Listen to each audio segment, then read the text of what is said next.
Hi, this is Gary Ruggles. I'm the product manager at Synopsys for the PCI Express and CXL controller IP, and I also run the solutions core team for those products at Synopsys. And today I'd like to talk to you about enabling new memory applications using CXL IP.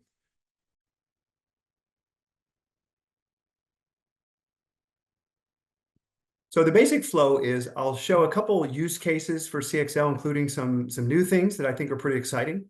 Then I'll mostly talk after that about the Synopsys CXL IP solutions that are available for you to implement this technology in your next SoC. And that'll include some discussion of proof points and interoperability that we've done, and then a brief summary. So first, I think it's helpful to understand the landscape and some of the things that are driving the need for CXL and the adoption of CXL. If you look on the left-hand side here, we've traditionally had memory tied to individual chips. Here I'm showing it as what we're calling XPUs or CPUs, DPUs, GPUs, you can take your pick.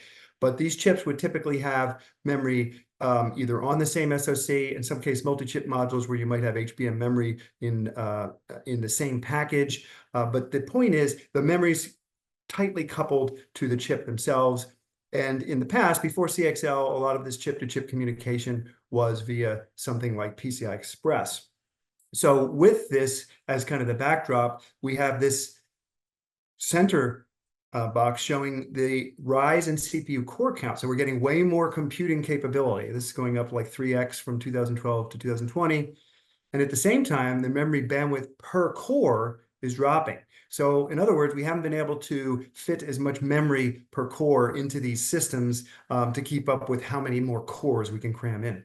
So this creates kind of a memory bottleneck. And CXL, one of the great things about it is its ability to not only expand memory that a lot of people have heard of, but I'll talk a little bit about some of the ways it can include memory sharing, memory pooling, and improve memory utilization.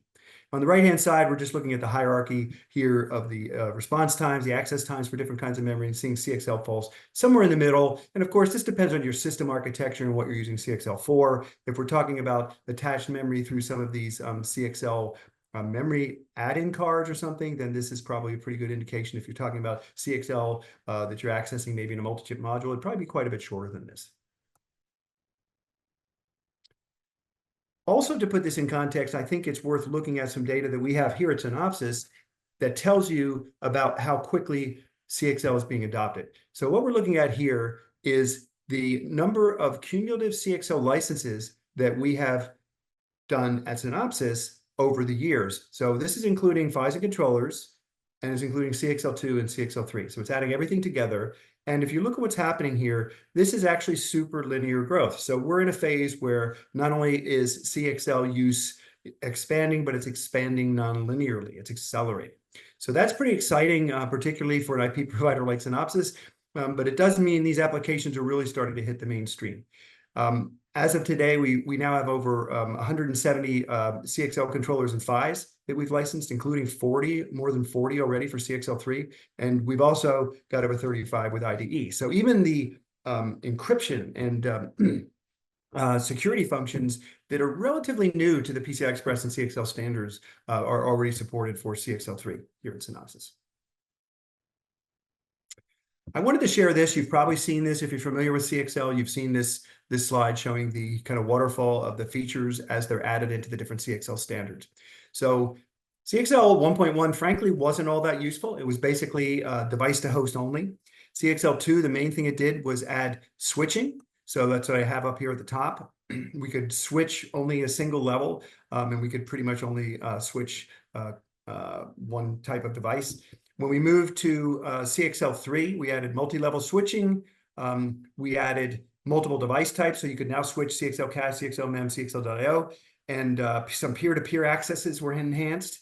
And then also we added the capability to operate at 64 gigatransfers per second, which most of you know as PCI Gen 6. So we had the ability to go faster. We had lots more switching capability, and we added memory sharing. And I'll talk a little bit about that so it doesn't get confused with memory pooling, which was already supported.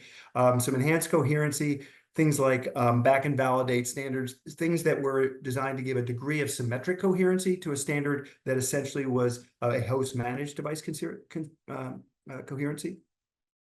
And then as we move to CXL 3.1, which is the latest released iteration of the spec that came out back in November of 2023, it's really focused now on fabric. So we kind of went from switching, multi-level switching, over to enhanced coherency, and now fabric. So there's all these features in there that are really intended to enable this vision of all these CXL devices interconnected into a fabric where all the memory on every device can be shared by anyone in the system that wants it. And that's a pretty powerful concept.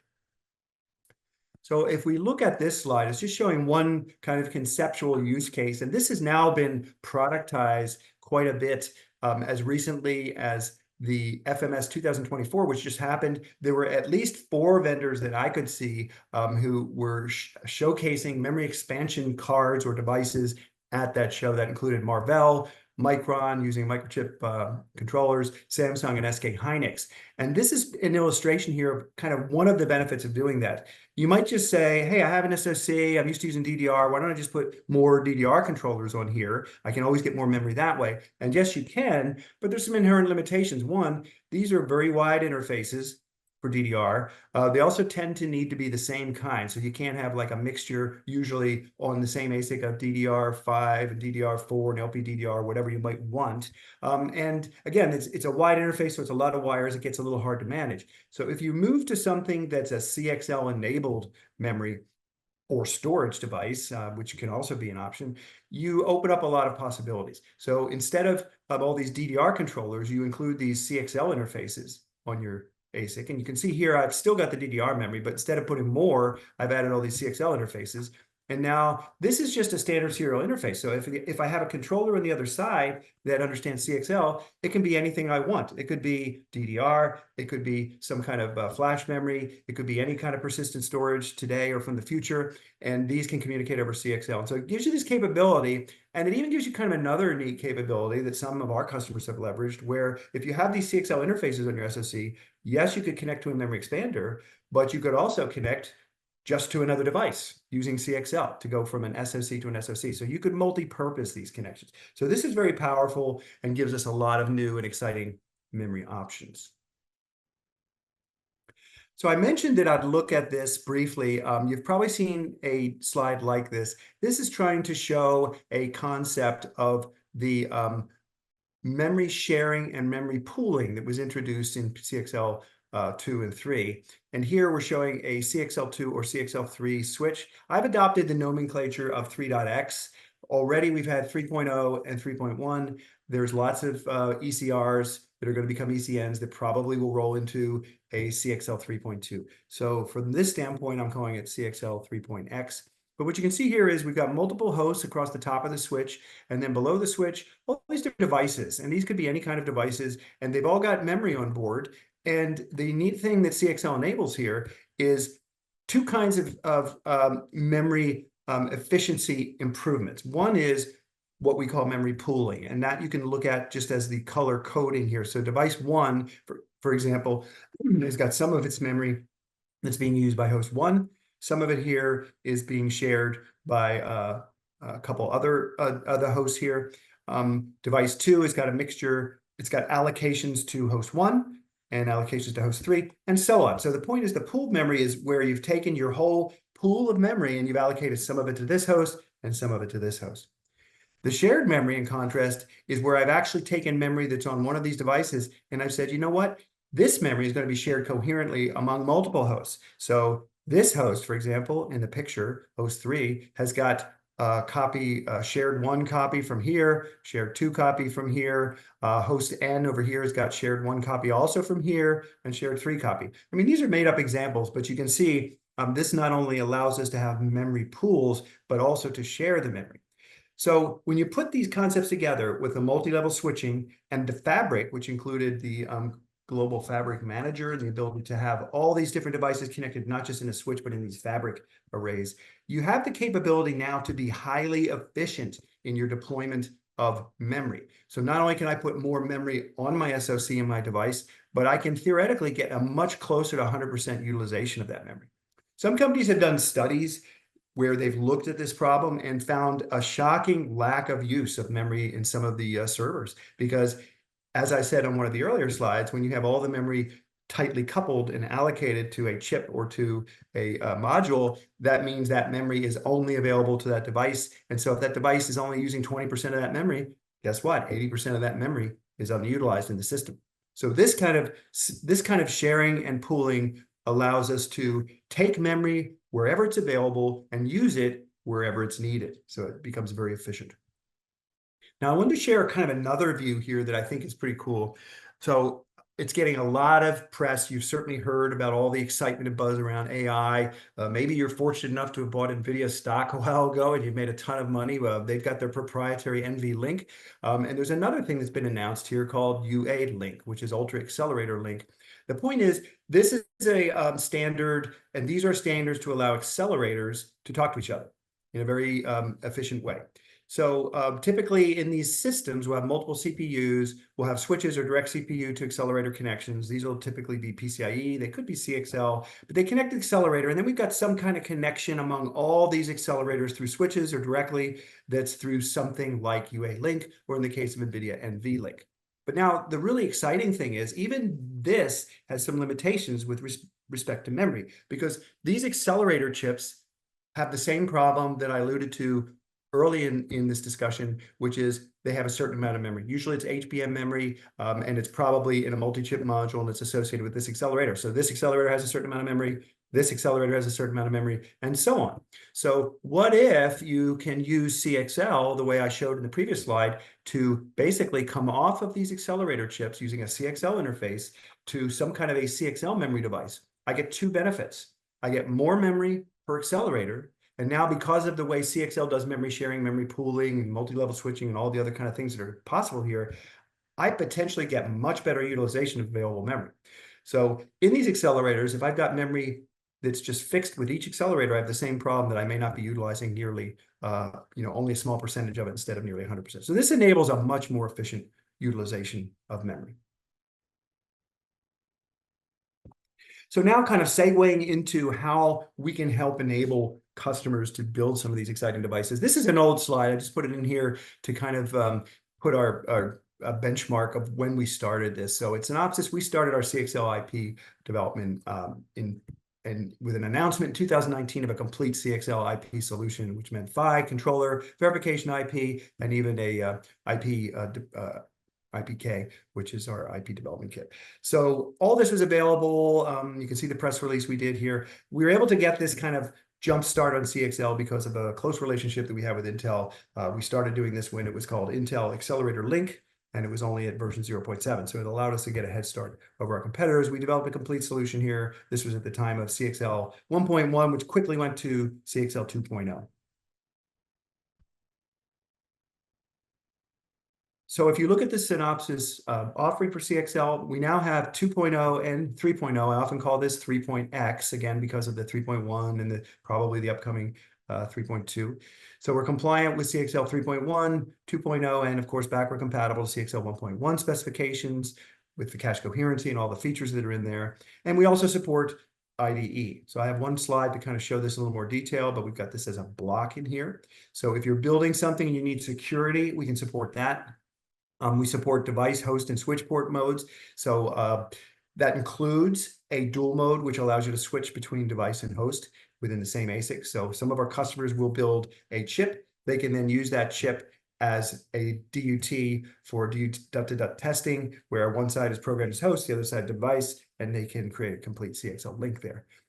This was built around our CXL.io, which is our PCI Express 5, or in the case of CXL 3, it's our PCI Express 6. So we're leveraging proven technology there. We've added a 1024-bit data path version so that we can support 64 gig pipe type 16 lanes, which requires 1024 bits. So this was introduced for the Gen 6 version, which is the CXL 3 highest speed. We have configurable device type support for type 1, 2, or 3. And this is configurable at compile time or at runtime. So you can build a type 2 device and you can make it a type 1 or type 3 or type 2, depending on how you advertise it at reset. We have some interface flexibility that I'll show in another slide using our Synopsys native interface, which just implements the channel interfaces for CXL, or an AMBA interface on the .io, and the CXS interface on the .cache mem. That supports things like C6 over CXL. Some of our customers that used to be C6 customers wanted to retain some of the symmetric coherency when moving to CXL, and this allows them to do that. So I'll show what that looks like. Uses our silicon proven PHYs. For PCI 5, I'm not sure the exact number of foundries we're supporting. It's 15 or 16 or so. For PCI 6, it's rapidly growing. We've got multiple foundries supported for the PCI 6 PHYs already. And we've got major host CPUs, including Intel Sapphire Rapids, that we've already proven CXL and PCI Express interoperability with. We've also taken it to the workshops, et cetera. We also have some unique features that some of our customers that are building ARM-based designs are really excited about. This includes supporting their local translation interface, which is a way to move the translations out of the data path so that they don't slow down the overall throughput. And the MSI GIC, kind of similarly, moving the interrupts to a separate interface, interfaces to the ARM generic interface controller. And then we also support more recently this whole concept of the ARM trusted execution environment, which is the host side for a TDISC-like implementation, which is the ARM confidential compute architecture, as they call it, or CCA. And we've done some of the industry's first two-party interops and public compliance demos. I'll show a slide on that in the next slide. We also have the verification IP that we ship along with the controller, and the CXL IP prototyping kit, so you can build your own application and prototype it. So I'm not going to go into all the details on this, and frankly, I'm not the security expert. We have a team who is at Synopsys, but we have a fully integrated and verified security capability here that implements the CXL2 or CXL3 IDE security. And we do that in a way that's flexible and programmable. So you get the IDE module and you set that up the way you want. You can say, hey, I only want to encrypt the CXL.io traffic, for example. You can do that. Or you can say, I want to only encrypt the CXL.cache mem traffic. You can do that. Or you can encrypt all of it. And you can choose to go that way. It includes FIPS 140-3 certification. There's in-order bypass mode support, efficient key control and refresh, and then some of these other things. I won't go into all these, but containment and skid mode are supported, and lots of different data bus widths to match the controller data bus width, which is important. So what we do with this is we pre-verify this. So we take the controller, we take the IDE module, we put them together, we build in a verification environment, we verify everything, and that happens before it's delivered to you. Specifically for CXL, and you'll see this in an upcoming slide, we have support for the CXL version of what was called TDISC for PCI Express, which is called TSP. Okay, I mentioned the interfaces we support. Here's kind of a diagram showing what that looks like. So for the native interface, we're just implementing over here, we're implementing our standard PCI Express interface that's now called CXL.io, and that's described in our data book. Some people listening to this may be familiar with that. Also, we implement the CXL.cache and .mem as channel interfaces. So if you look at the spec, there's all these different channels defined, and we implement these pretty much right as they're defined in the spec. And then, of course, down on the bottom, we connect to a Synopsys Gen 5 or Gen 6 PHY through the pipe interface. On the right-hand side, we're showing a different implementation. And this originally was targeted towards customers using something like an ARM Coherent Mesh Network 700 Campos or something like that, where they use a CXS interface on the cache mem side, and they use typically AXI on the CXL.io or PCI Express side. So this combination of CXS and AXI plugs directly into one of these CMN blocks, and then the conversion inside the coherent mesh network is made to support JI, etc. This is a pretty cool implementation. A lot of our customers like this if they're using ARM. We've had some customers decide to use this even if they're not using ARM, and the reason is this is a generic credited streaming interface here for CXS. So when this is implemented this way, we kind of don't care what's coming across this interface anymore. We're no longer doing the flip packing and unpacking that's happening either here in the CMN or up in the customer's logic. So it makes the application more difficult if you're implementing your own logic to do this using CXS. But you do get this simplified interface. You do get a little bit lower latency in the controller, although you have to make up that latency up here. Now, we have a couple other capabilities with the right-hand side here. I mentioned C6 over CXL. So since this is just a streaming interface, we don't really care what's in these flits. You can take the data in the form of C6 protocol and pack that into these flits, and it comes across here, and we just receive it and we pass it along. And as long as the other end of the link understands what you're doing there, this works fine. We've had customers implement this for something like C6 2.0 or C6 over CXL. We also allow mixing and matching here. So this is not the only two options. You can take the AXI bridge on the CXL.io side together with the native, which looks like this left half of the left picture, or you can flip that around. You can take the CXS on the cache mem side directly with the native on the PCIe side. So that allows some additional flexibility depending on what customers are trying to actually implement. I wanted to mention a couple of the features we're supporting that are for advanced ARM designs too, because I think they're unique to Synopsys. So for ARM-based systems, there's things like SBSA, there's server-based system architecture, and there's an ECAM, which is enhanced configuration access mechanism defined in there. So we have a special implementation for that. We support a couple of features that were defined at AXIG, one of them called unique ID, one of them called read data chunking. Also, I already mentioned the LTI and the MSI GIC interfaces. So these are already supported in both PCI Express and in CXL. For CXL, it's really part of the AXI bridge, so it's part of the CXL.io side, but it is supported here, and we have customers using that in the CXL-based controllers. And then we also support the ARM confidential compute architecture, which has a lot of features. I won't go into these, but it's a bunch of advances in LTI and DTI and AXI in order to support confidential compute architecture, which is their trusted execution environment. So this is, again, on the CXL.io side. It's also in our PCI 6 and PCI 7 controllers, and it's here for CXL 3 or CXL 2 as well. So one of the things we focus on a lot at Synopsys, because we're very early to the market with our solutions, is doing interop testing very comprehensively. Well before we can take something to the PCI SIG integrators list, before we can take it to the compliance workshops, we're interoperating with anyone who we can.